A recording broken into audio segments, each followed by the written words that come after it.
Oh, yes. This is the Hardcore Marketing Show. I'm Casey Cheshire, your host for this epic journey.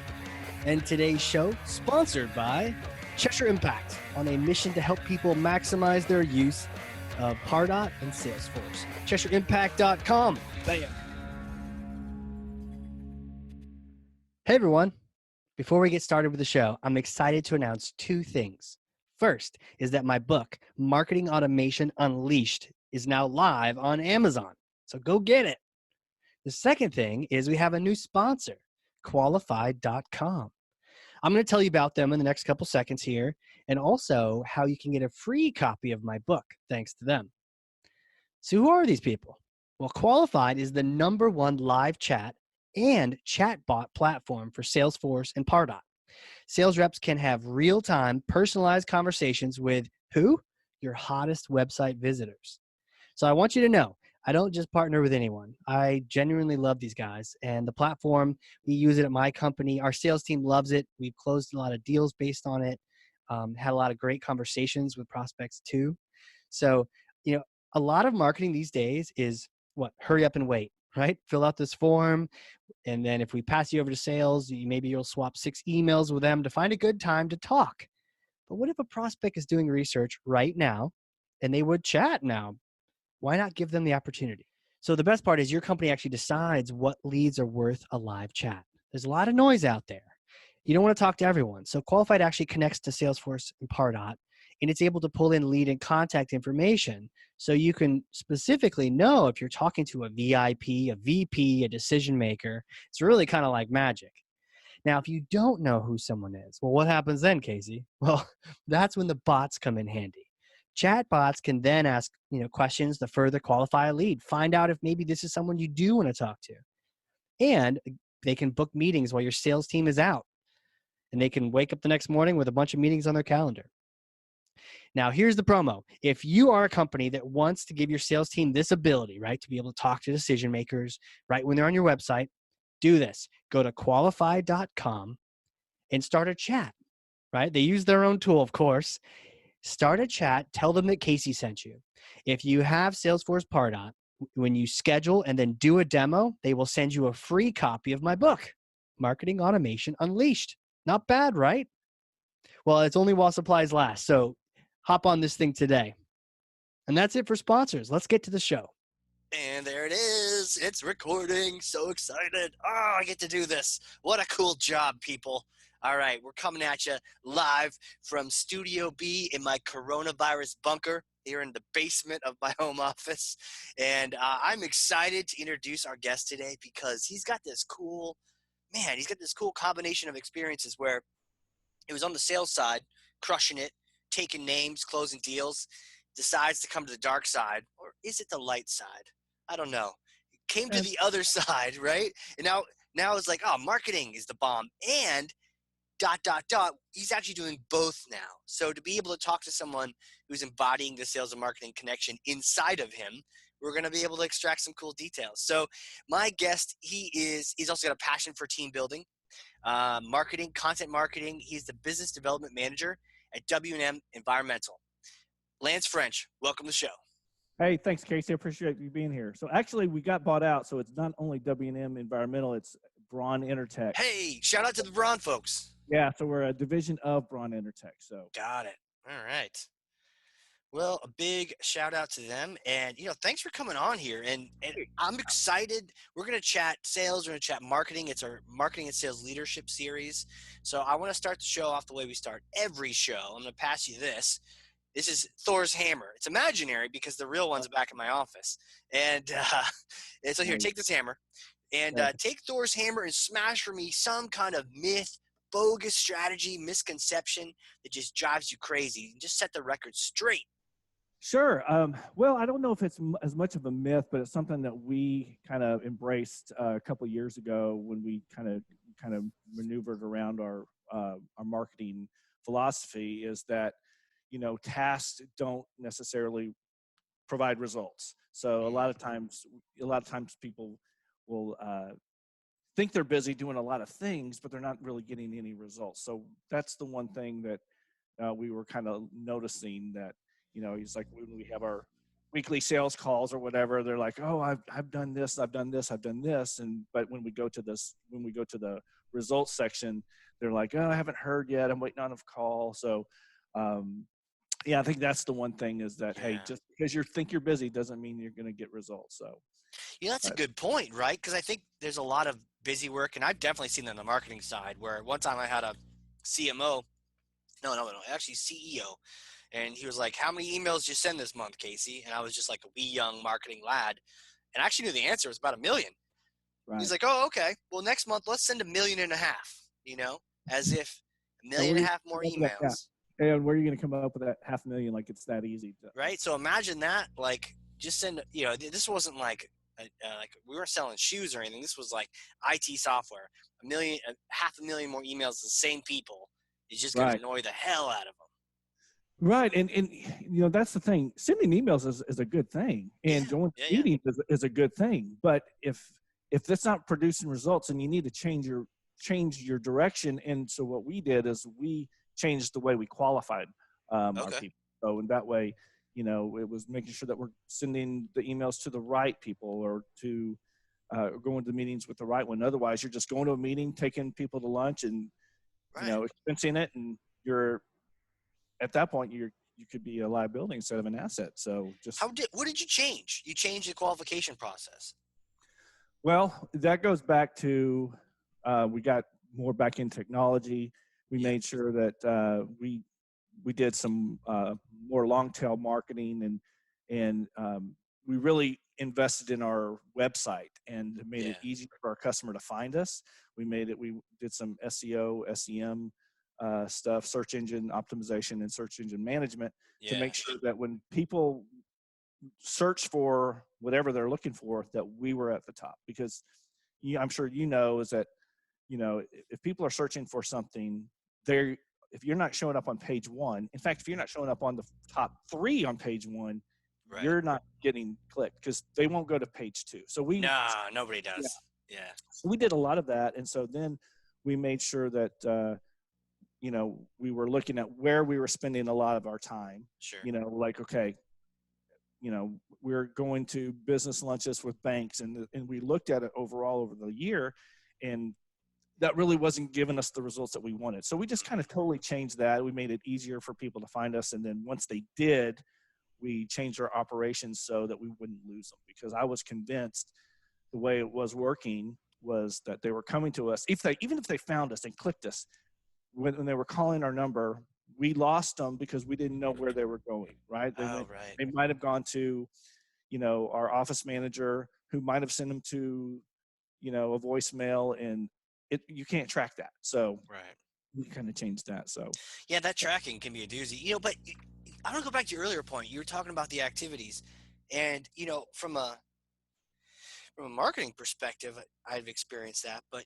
I think you bring up a great point around the sales side. And doesn't this kind of throw a wrench in the whole sales management process? The idea of, well, just go ahead and make more calls. Dial more, dial for dollars. Yeah. The more phones you hit, no one wants to hear you, but maybe there's that 1%, and then you just do it 1,000 times, so you get 100 of the 1%. Are we saying that we're throwing that out too? Well, I mean, to a certain extent, yeah. I mean, right now we have the philosophy: if you're cold calling, you're doing something wrong. Okay. And so, because it's cold calling is, that might have worked in the 80s. The whole, Glengarry Glen Rock. Hey, coffees for closers, and and that's what Right. My old boss, when we first started here, he would be like, every time I'd go into the kitchen, he'd go, coffees for closers. And so it's just kind of like, and it would just, kind of put pressure on you. Was he being serious? No, yes and no, right? Yes. He was right? half serious. I like that. That's yeah, funny. It was one of those, I'm not really serious, but hey. Did he ever tell someone in the office to put that coffee down? Coffees for closers. No, not really. Because I was only really the sales and marketing guy for the whole thing. Yeah, and up until that point, we W&M, this was before we got bought out. It was we really didn't have a marketing department. Department.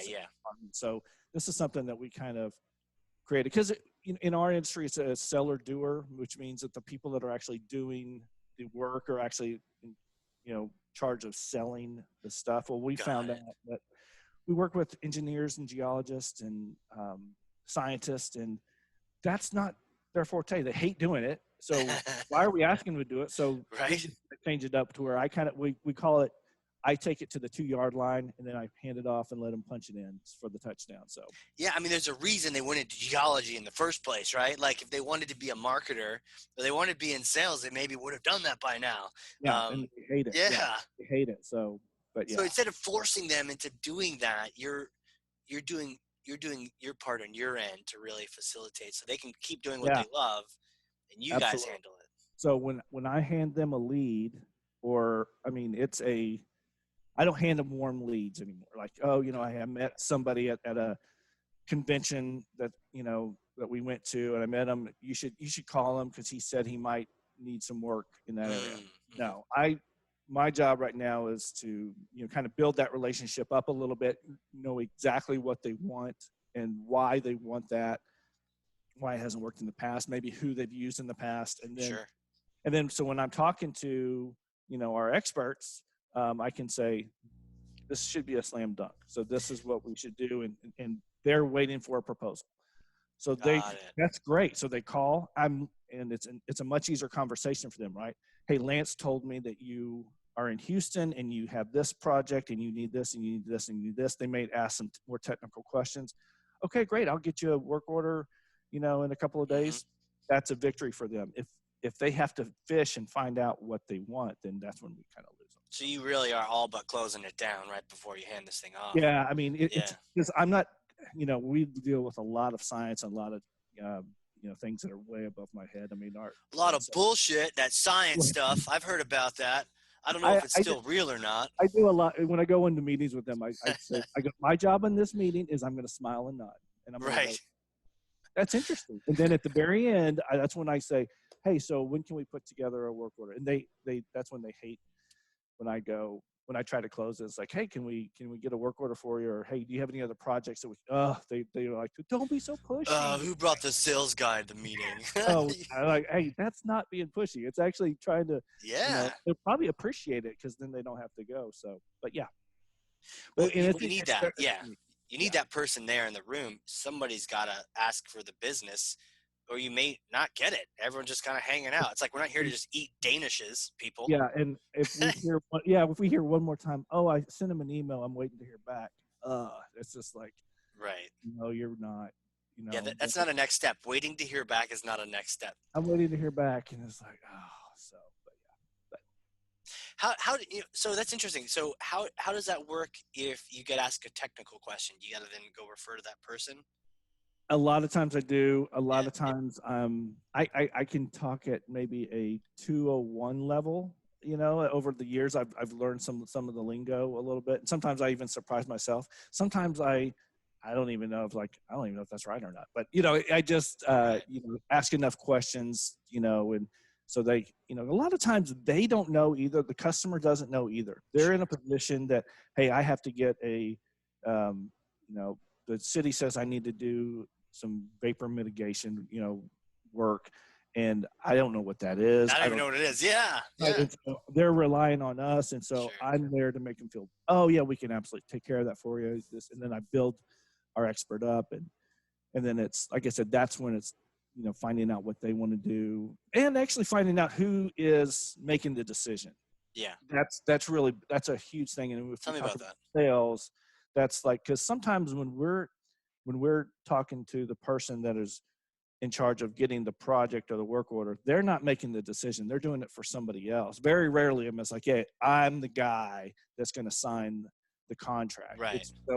So that's kind of we're trying to figure out who is going to be the decision maker and what do we need to touch on for them. Is price an issue? That's, which it always is an issue, but sometimes. Is price ever not an issue? Yes. Yeah. I mean, yes. I mean, it's very rarely. That sounds awesome. It's very rarely like, hey, we're going to go with the most expensive bid. I'm convinced that's never happened. Right. I got $3 billion. Just take it all. Please take it. That never happened. Right. But sometimes they've been burned before. Yeah. Hey, we went with another company. We went with the cheapest, and you can what's the saying? You can get cheap, good, or um, Fast. uh, fast. Yes, cheap, good, or fast, and you can pick two. Which one do Yeah, you want? pick two, right? Yeah, pick two. So, Or but one. yeah, and a But lot of never times, three. Never and three. and a lot of times they're focused on if it's about budget. Sometimes, that's part of the qualification. Yeah. That might not be our customer either. Because why would we want to spend a lot of time when we know for a fact we're going to come over what they're looking for? So Right. Qualification side. That makes total sense. You mentioned that, cheap, good, fast. I think that fits fast food too. It's like, yeah, Chick-fil-A is pretty good, but that's not cheap. So it's that fast. that's It's good. right. It's good, and yeah, it's not cheap. That's right. Right. But and they have they have it down. They They figured do. out that operations, and somebody said that if we really want to get this COVID response under control, put Chick-fil-A in charge of it. And Absolutely. figure out a way to Absolutely. speed You up. get your So, little vaccine. You're like, thank you so much. You'd be like, my pleasure. that's right. That's right. That's right. Drive through and You ever gone to a non-Chick-fil-A fast food place after going there? Like swung by a Burger King one time and they're just like hating it's life and they're just sending me it vibes. it's yeah, they have it down. They know they got customer service down Yeah. to a T. And to really, I mean, not to be too corny, but that's kind of how when we created this marketing, it was all based on what the customer experience. And Okay. we wanted to make sure that not only if we're the first one that's being searched, that's found, Yep. but then we want to make sure that we're the first one that responds. So I have that's when it was really important to me and that comes from my retail background and how I was it's like, hey, there's an option, you can go buy a shirt anywhere. Right. Why am I buying a shirt from you? It's kind of the same philosophy where it's for an environmental consulting firm, why what do you mean customer service? And it's like, no, because Yeah. nobody ever says I'm only going to do one bid today. I mean, they're doing three, right? Especially in government, and especially if you have the government telling you something. So yeah, so we want to make sure that we respond. And so I hear a lot because I have all the calls directed to me, so I can track them, keep track of them, and then and they appreciate. Oh, I didn't think I would get anybody, and so that's a plus. And then when I say, okay, we're going to have our expert contact you within an hour if it's too technical that I can't answer, and then I make sure that they knew, hey, guys, if we're having people call us looking and they have a project, it's like coming to a store and that you want to buy, a pair of sneakers or whatever. Right. You go in there and you found that your sneakers, it's the size and it's the price, everything. And you look around, there's nobody to check you out. Well, that doesn't do you any good. No. Right. So we need to hit on all cylinders. So, but yeah, so that's, I make sure that was a culture change, right? I needed to make sure, hey, when Lance calls, that's a call that you really need to pick up.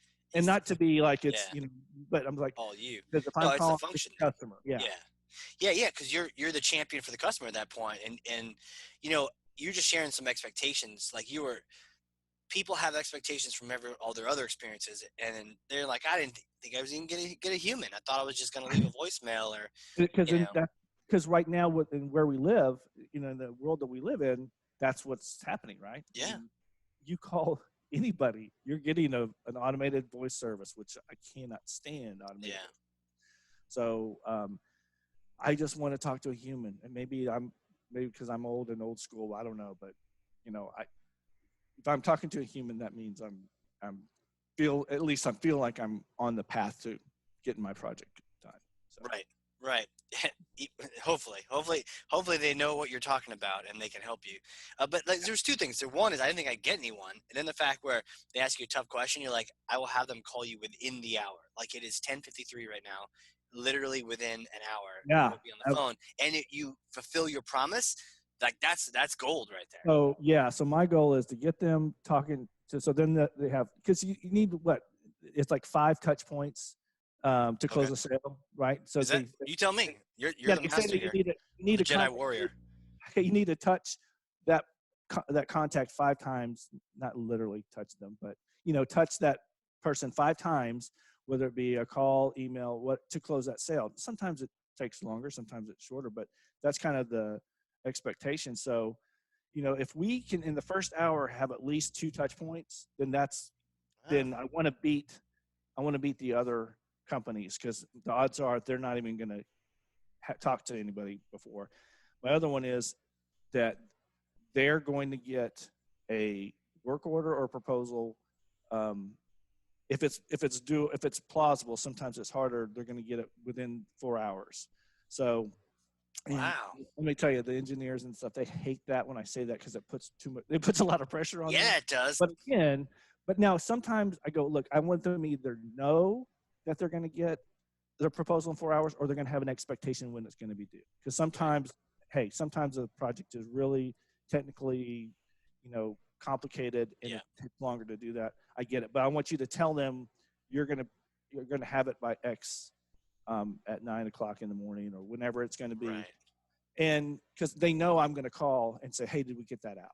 Because you follow up on that. You're like, hey, what's up? Yeah. Because our leadership has really supported us a lot, because they see the value of that. And so they know that if we lose, because we've lost so many, because we did the work order, we sent it to them. Yeah. And did we win it? Well, no, I sent them an email, or like, okay, well, obviously they went to somebody else. Why? And I don't know. So frustrating. So, yeah. So that's where, our company's like, hey, that lead or that project is mine until it closes. So they don't get their feelings hurt because I'm going to call them and say, hey, how's everything going? Did you get everything you needed? And if they say, yeah, we went another direction, well, that's gold that,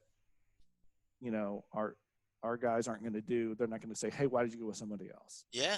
Oh, automatically ask. Yeah. I want to know. Well, we were double the price. Why? And so that gives me, I can go, why were we double? I mean, I can see if we're a couple. A little bit up, a little bit down, but double is pretty wild. I mean, yeah. So. And it could just be that place they were talking to is cheap and fast, but it isn't good. Yeah. So now we got to find out. Yeah, we're fast and expensive. I understand we're the Mercedes, but we have to know what our customer's looking for. Otherwise, we're going to send. So that to me, that's a complete waste of time. I just wasted everybody's time, because we did a proposal that was out of the ballpark, and I would have rather them not do it, because it takes a lot of time from their work day to do it. But really sending over only ones that are really qualified, so that and before, when I first started, I was intimidated, right? Because I would read it and I'd see the price, and I would say, okay, that's the price, right? Then I was like, wait a second, I've seen enough stormwater stuff coming through. Why is this one so more expensive than this one? And what's different about these two? So then it's educating me. Yeah. And I'm just finding out, hey, we found out, the best way to not get the project is to overprice it. We're busy. Right. So I'm just going to throw a couple. That's almost a no-brainer. Not saying that happens. Not saying that happens, but I'm sure it does. Well, it's almost, I'm like, man, you need a podcast. You need a stormwater mitigation podcast. Yeah. No, it's funny. Like, you learning these different topics is that makes you more informed, and you're a better marketer out of it too. I'd like to hear your approach to webinars, because I know I'm big into them. You're big into them. I know we chatted about them earlier. Tell us, what's your overall approach, and then how did you land on webinars being such a win for your audience? Yeah, and you know what, webinars has been a huge win for us. So, part of this was when we were mainly email. We were sending out emails, twice a month. We have a newsletter that we send out, and I think we've been consistently sending out a newsletter for, I think it's like 12 years consistently every month. Never have missed one. Just to kind of give everybody. Well, the thing about producing leads and making sure that you're getting your content to the right person is to build your database, right? So I was having trouble building that database, because the way, the content email stuff works is that if they don't read your emails, they get kicked off. So we had a 7,000 list on our database, which is Sure. which is pretty good. But guess how many actual emails I was sending, because it was like 1,700. So I was like, I've got to Oh, figure out, wow. right? Because I mean, over Yeah. the years, emails changed. Yep. If they, there's rules now that if if you send somebody something for 6 months, then they go inactive. They're still on your database, but you can't just keep Right. They're not sending them really stuff. real kind of thing. Yeah. And then unsubscribes are very, very common. Though before, back in the day, we would get maybe a few unsubscribes. Now we get, it's not uncommon to get 100 unsubscribes, right? Because people their inboxes are full. Right. So anyway, so I was trying to figure out a way to add that too, and that was right around the time where content was everything. You have to build your content. So I went to some marketing class, and they said, if you're not doing Was it like video, virtual or like in person? that was in person. Yeah. So it was like, Mm. I think it was like a chamber of commerce, and, it was like marketing 101. And, Yeah, sure. he was, I'm sure, trying to sell what he does. But he said some stuff about, you have to do all three, because Google, at the time he was like, Google rules the world, and Google is going to tell you who's going to be on the top three, and it all, Sure. so video, you get points for everything you do. So I went back and I said, we did some videos professionally done, and we still use them to this day. And then I said, I want to do some webinars to get a double whammy. You get video, and then you get the content. And so that's what we built, and it's been great. Now, the first couple that we did were just flat out awful. It was hi, I'm Lance. This is our webinar on, phase 1 remediations, and here's our expert. And then 45 minutes and 40 slides later, I would say, okay, thanks for joining us, and see you later. And Mm-hmm. but now we have evolved, right? So now Yeah. it's a little bit more professionally done. We have a sound system, so it sounds better. I put a maximum. I only want to have maximum 20 slides, and 5 of those slides are a title, introduction, and then contact information, and then our next webinar. And so I don't want it just to be a bunch of bullets. Because I don't want to give them all the information. I want them to know that, hey, these guys know what they're doing. So it's a way for us to introduce, and it's been very successful. So in a webinar that we have, I think our last one had 170 people actually register for the webinar. Half of those people were new to W&M and Braun. So Really? that's, and so that's, to me, I was like, okay, that's what I would do if I went to a trade show, right? Mm-hmm. Like if I put a bowl out there and win $100 or whatever, I might get 70, cards. So it's good. And so then with our marketing tracking software, we can, then we can kind of see, when they've, been to our, been to our website, what they're looking They're at. doing stuff. Yeah. And then we can focus on the content for them. So, our oil and gas guys don't need to have, well, I should say this. I should say the people that, the convenience store guys that are, need a phase 1 or phase 2 for the remediation, they don't need to have everything on environmental consulting, industrial hygiene content, that's just like, because then they're going to go, why am I getting this? So we've been able to kind of sort those, and so that the right people are getting the right information. So, and it's kind of evolved into this thing that, it's good. So if I want to, for, the COVID, the virus, we have, now we've actually created a service for that. So it's, where, we can go into these companies are going to have their employees come back hopefully soon. And so there's going to be a concern that their facilities are, disinfected. So we go in and put plans together, and we're going to try to go in and teach them what they need to be doing. And so in a matter of a day that we created a new service and with our website and put together ads and Google ads. And we're going to be doing we're going to do a webinar, I think tomorrow, because it's just something that we need to get out right away. So information. So right. Get that information out. Yeah. And so it does a couple things, just like what your podcasts do. It gives you the content. It actually gives somebody a person to look at, or, to say, hey, these guys, those are the guys I know that guy. And it's kind of funny when I'm at a trade show, I get people come up to me all the time. Oh, you're the guy that does the webinars. And I'm like, that's funny. Yeah. Cause I am, I do every one of them. And it's like kind of a weird thing to be known for, but that tells me that it's working. It's not lame, so. Got it. Have you listened to any of our webinars? No, not yet. Yeah, you need to. They're great. Do you have like a free T-shirt gun where you like shoot T-shirts out the audience? No, and because it's not really an audience, but every once in a while we'll do some fun stuff. So I like you got to keep it fun, but also you got to know your audience, right? Like if your audience wants fun, great. If they don't, well then it sounds boring. Find a better audience. We'll throw in movie trivia, and I'll say, hey, how many movies did I reference this webinar? And so, I like that. And then they'll send me answers, and that's just another touch point, right? So here's the thing, is that we all know that McDonald's, say what you will, we talked about Chick-fil-A and how, right, because we're in Dallas here and Chick-fil-A is, king. But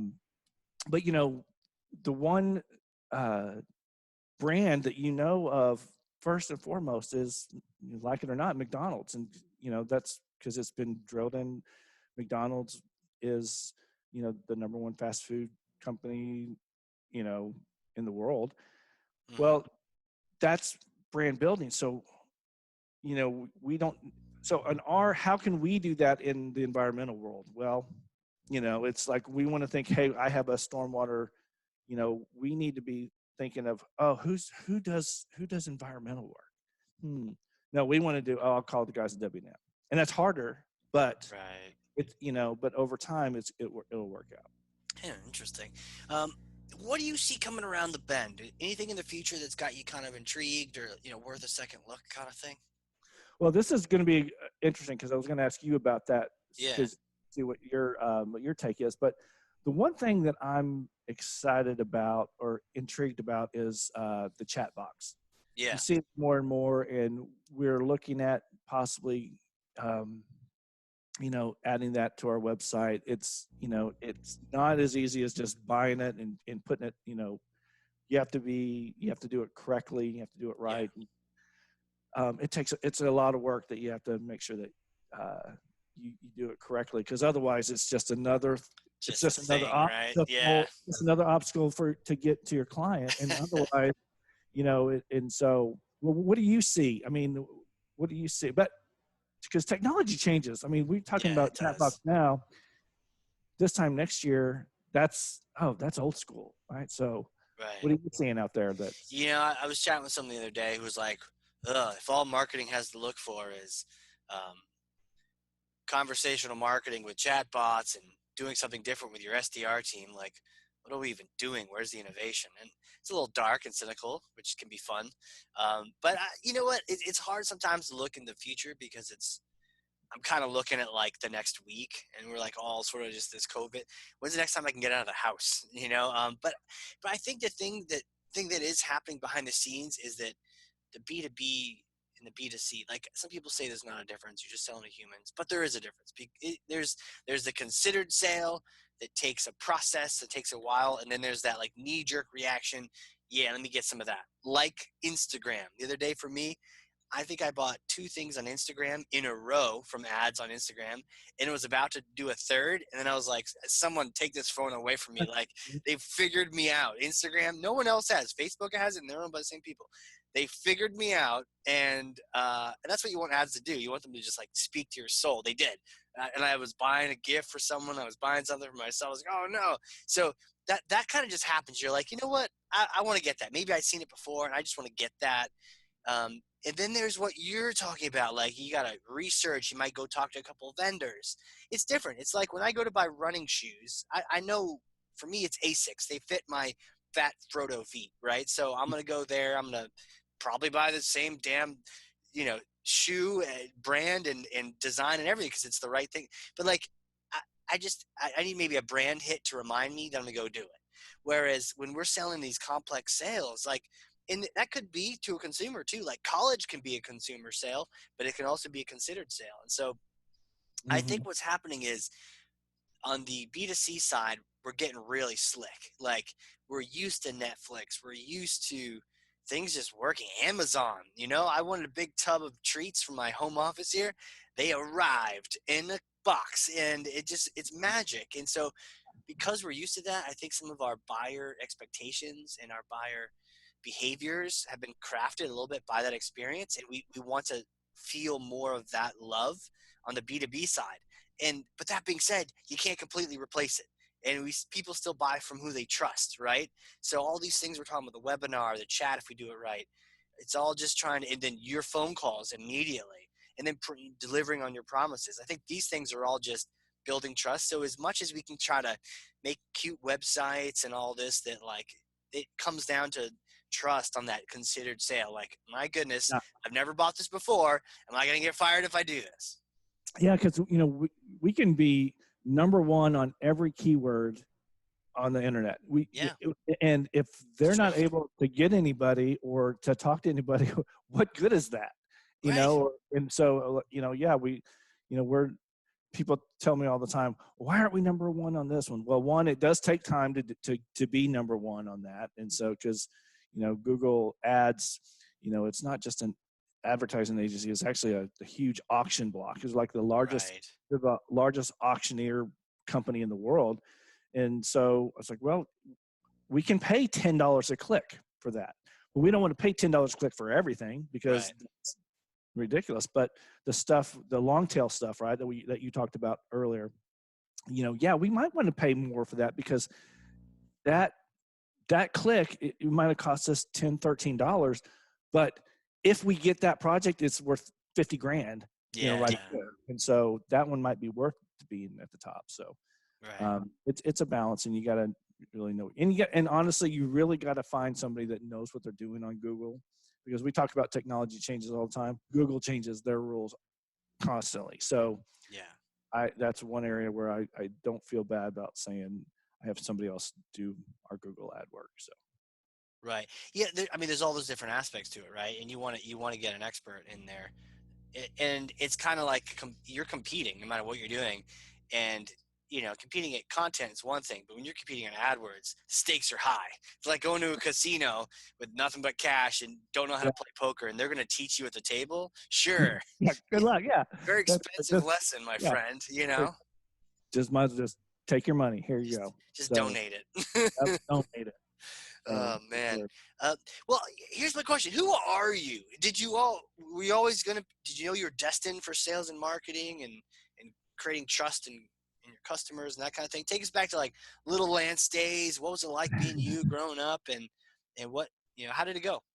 I guess I was always a people person. My first job was in a retail store, and I as a 16-year-old, it kind of fit really well, right? Yeah. And so, I had no problem going up to people and asking them questions, or suggesting this and the other, where a lot of people are like, oh, I feel weird doing that. It never happened for me. Was that like telling random strangers where they can go, or was that like are you selling things early on? More selling things, trying to the add-on sales, and so I was always good at it. And so that was kind of, I knew I was going to be in some kind of a sales and management type of a deal. And then I joined the Army in there we go, part of the 90s, and then go Army. And then so that really, what that did for me is it kind of created some leadership skills. What'd you do? What'd you sign up for? I was basically was just kind of in charge of I tell everybody it's kind of like I was radar from Nash. Really, it was just in administration. Kind of have your finger in Sure. every. I kind of like that, Were right? you an So admin? Well, like, what was your? Do you have an MOS or something? Or? yeah, it was 71 Lima, so it was just it was admin specialist, and but then I knew that the Army really wasn't for me, but Well, yeah, but hold on a second. The guys in admin, you made fun of them for being desk jockeys, but at least they had hots and cots, and they had all the luxury. At least Yeah. from my observation in the Marine Corps, like admin got the hookup. That So was yeah, so smart I move. got specially. I never would have said I would have been in the Army if you had asked me in high school. Are you in the Army? I was like, that really isn't me. I was more an athlete, and Yeah. but it was funny. So I got plucked out, and I actually was like the lowest ranked person at the Pentagon. So I was special assignment. So I tell everybody I was in the Army, but I really wasn't in the Army. I was actually in, Washington D.C. and so, but during like Desert Storm, all that stuff, this is really going off. No, this is the interesting stuff. But People like screw marketing. I want to hear about this. So, but the thing that I was able to attach soldiers to a unit that's actually being deployed. So, ironically, when we do have to go to war, it's funny how soldiers want to be deployed. I mean, Oh, they hell yeah. want to be deployed, especially if they're a career that that helps them. So, ironically, what my job was during that is to attach people. Like if a unit needs, I need this person, I need this MOS. Sure, special job. I need a specialist in this. My job was to pull somebody from Fort Benning and put them over at Fort Drum, and vice versa. And so that was kind of fun. And then when I left my job, I was actually doing the job of a very senior NCO, and then or a lower ranked officer. Sure. And so it was it just kind of built confidence, right? And so that was kind of something that's like, hey, that they had confidence in me, and so I built confidence myself. And then I moved back home to Texas and got my first retail management job with J.C. Penney's, and really learned management and buying and selling, and knowing what your customer wants. And at the time they had an amazing management program. And then do you remember any takeaways from that program? Like they have a whole training program, and then they were just adamant about what your customer wants is your main focus, and especially around the basics. And your basics are socks, underwear, t-shirts, stuff that they're going to be going in for the staples, right?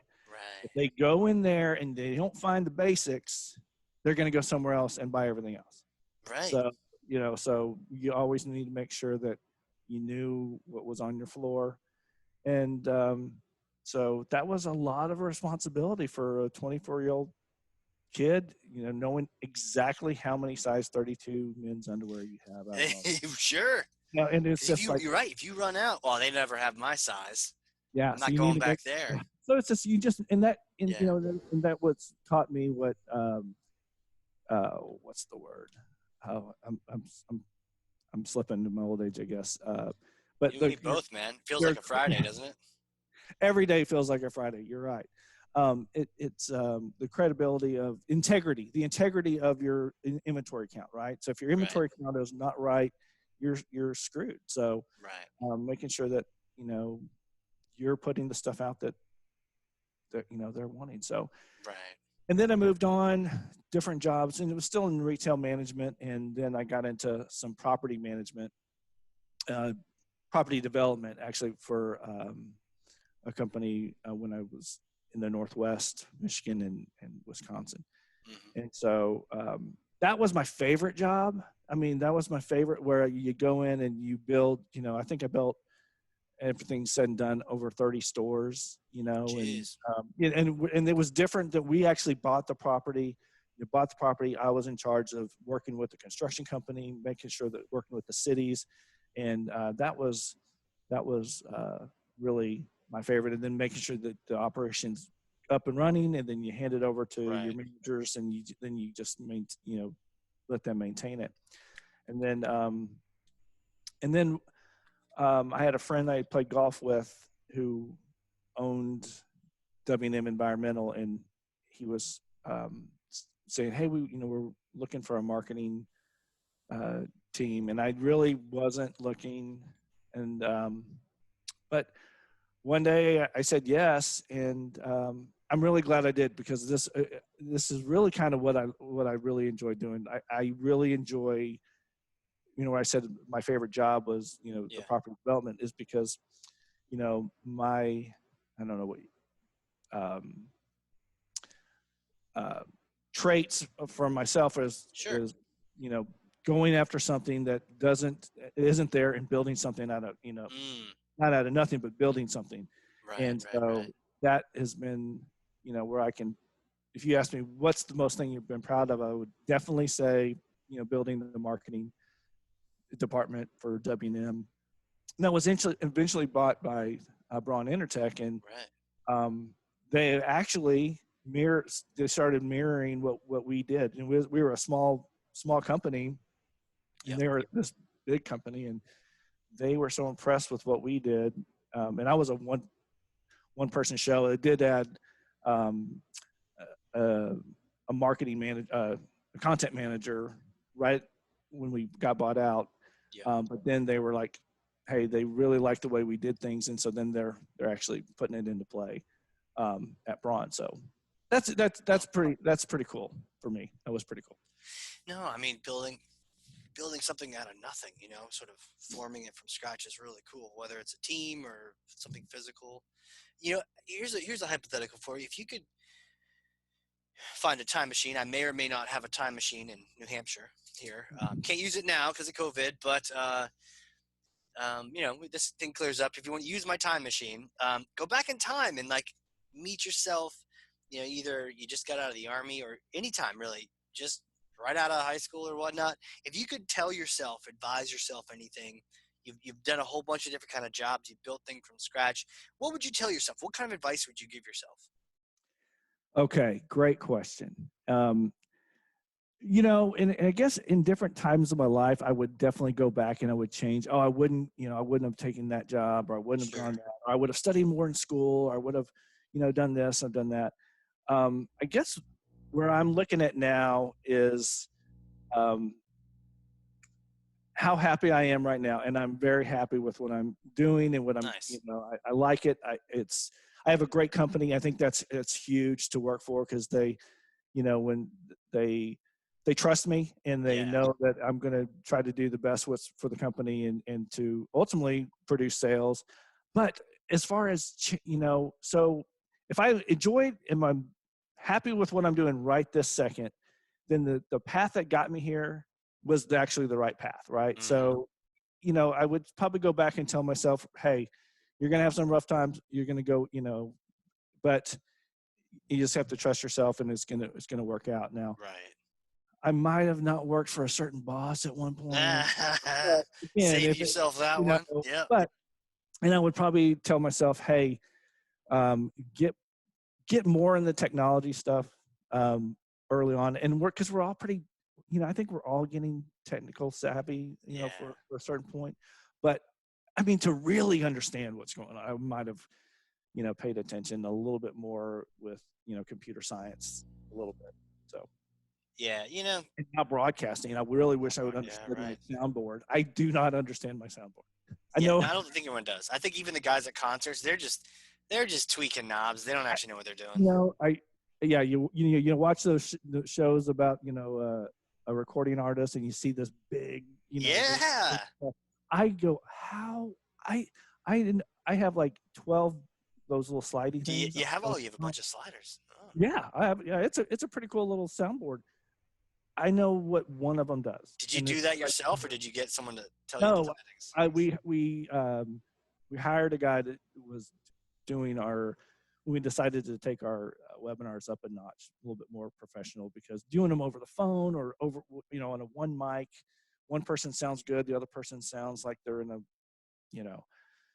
a barrel or something. And so I said, let's do it. Let's hire somebody to come in. Yeah.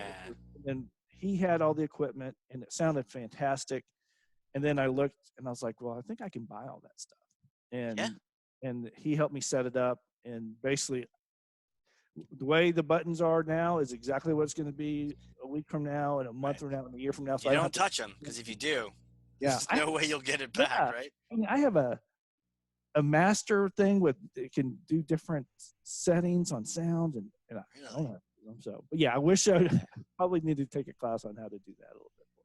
Yeah, right. I've definitely seen online where they're like, okay, if you have this system, here's the settings. Here's the ideal settings you want to set for this setup.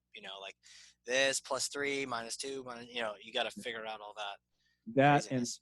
And editing. I would like to know how to do a good job editing the webinars and all that stuff. And it's simple once you get to do it, but it's intimidating when you open an editing package. A software package. There's a lot of windows.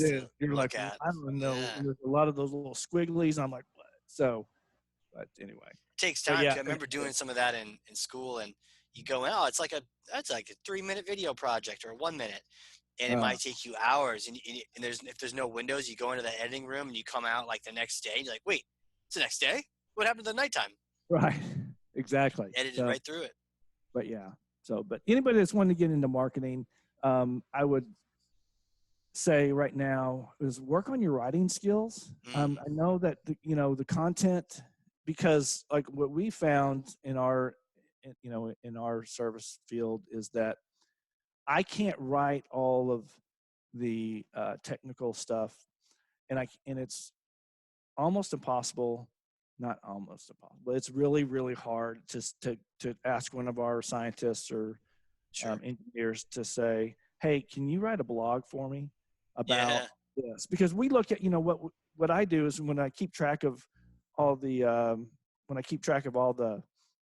sales incoming calls, I notice what's hot, right? It's like, hey, we've gotten like 5 calls on stormwater. So let's do a campaign on that. Or I haven't gotten anything on, leaking tanks. So that tells me we need to do a campaign on leaking tanks to get that kind of going. So when I ask somebody to do a blog for me, they'll say yes, but good luck getting it right. So, but what we've done, and we found it successful, is that we've written the blog for them. Even if it's just a bunch of nonsense, it's easier for them to edit than actually to create it. Right. So that was something that we've done. Yeah. Okay. And the other thing is, don't, and it works the other way. So when somebody does write a blog, we have to sometimes, I always tease my guys. So I de-nerd it a little bit, so I make it a little bit more readable. So, because not everybody is a geologist or an engineer. And, right. So so that's where I come in, especially like in the webinars too, is like, if I'm asking a question and I truly want to know the answer, I know most of my audience does too. So, because a lot of times I'm not going to ask a question because that's going to be really dumb. And I'm a pro at asking dumb questions, and I'm used to it. Yeah, that's how you learn, right? I mean, it's all good. It's all good. Here's a dumb question. How can people find you? Where can they connect with you? They can connect with me on, say, Facebook, LinkedIn. I'm not on Instagram, or on our website, wh-m.com. If they call the number on the top, it's going to go to my cell phone. So they'll definitely. I'm probably the most accessible person at Braun. True. You were talking about that, how they can get you. So that's a great place to go to. Yes. They can connect. So, that's awesome, man. Hey, this has been fun. Like we just chit-chatting, hanging out, talking sales, talking marketing. I'm glad. Yeah. Appreciate you coming on here. Time's flown. I don't know if you looked at the clock. Like, what? It's been an hour. So that's, I didn't know I had that much to say, but hopefully. So my wife is, because we're both obviously at home, my wife's going to ask how'd it go. I'm like, I have no idea. Because I just get to talking and I don't know what I said. If I made any sense at all, hopefully I made some sense to you and your audience. And so. When the time flies, that's how you know it's a good sign. It is a good sign. If you're checking your watch, like, oh God, somebody let me out of this podcast torture hell. That'd be a little different. I've done webinars where I'm like, oh, please let's Let it just let it let be it done. in. Yeah, let it in. So, Absolutely. but Well, this has been awesome. And for those listening, if you learned something, and I know you did, because I literally got notes over here. I got a page of notes. Oh man, decision makers, customer experiences, that expectations, being the first responder, all these different things we talked about. If you learned something, share this episode with someone else. Be a thought leader to one person, 2 people, 34 people. Make it happen. And again, Lance, hey, this has been cool, man. We'll have to check in awesome. later. This has been Thanks, fun. Casey. Yeah, I'd love to do it. I love doing this stuff. So that's You awesome. bet, man. You bet. And this has been the Hardcore Marketing Show. We'll catch you all next time. All right. A big thank you to today's sponsors. Cheshire Impact, helping marketers and sales win, maximizing the use of Pardot and Salesforce. And a big thank you to Qualified.com, the #1 live chat and chatbot platform for Salesforce and Pardot. Remember the giveaway. If you have Salesforce Pardot and you want a free copy of my book, Marketing Automation Unleashed, then you go over to Qualified.com, engage in a chat, do a demo, and tell them that Casey sent you, and that book will be on its way to your door. All right. We'll see you all in the next one.